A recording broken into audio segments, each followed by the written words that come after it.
está totalmente esgotado, que seria a mesma coisa que eu perguntar a você o seguinte, às vezes a inovação tecnológica destrói emprego.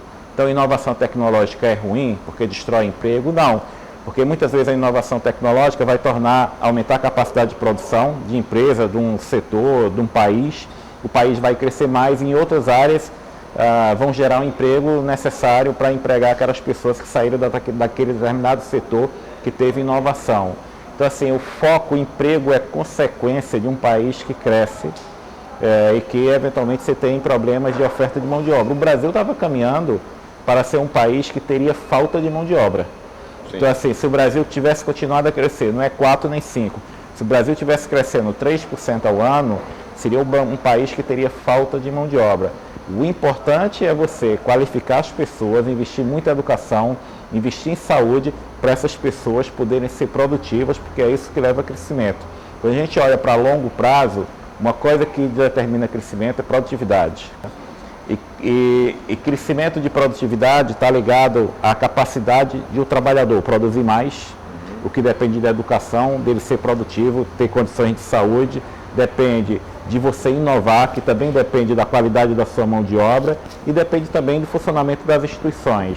Então, assim, capital humano é uma das coisas mais importantes para o desenvolvimento. Não se o país produz mais confecção, têxtil, ou produz mais mineral, ou o que o país produz é secundário. O importante são as pessoas. Qual é o resultado? Quando você criou um incentivo, qual foi o resultado desse incentivo? Foi aquele esperado? Se não, por quê? Porque tudo que não funciona deve ser descontinuado. Para eu fazer isso, para eu ter ideia do que funciona e o que não funciona, o custo e benefício, eu preciso avaliar as políticas públicas. Isso se faz muito pouco no Brasil. Se faz muito pouco. Não há, a meu ver, não há justificativa alguma para, por exemplo, para os incentivos à Zona Franca de Manaus terem sido estendidos para depois de 2050.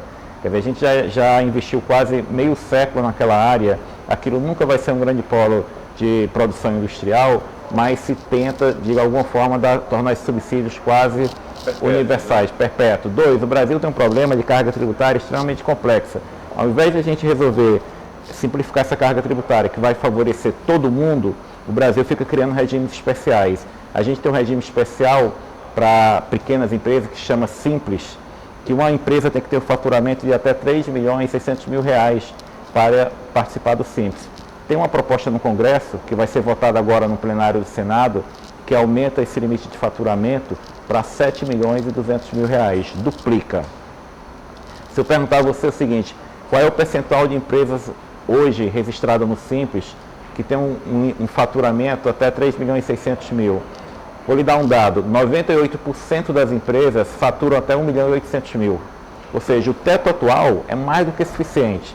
Pelo dado que a Receita Federal me passou, 98% das empresas do Simples têm um faturamento que é até R$1.800.000, que é a metade do teto atual, mas o governo propôs duplicar esse teto. Então isso vai se transformar em perda tributária.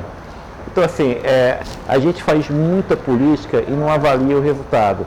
E, novamente, todas as políticas públicas, mesmo aquelas que as pessoas chamam que é de graça, como universidade pública, nada é de graça.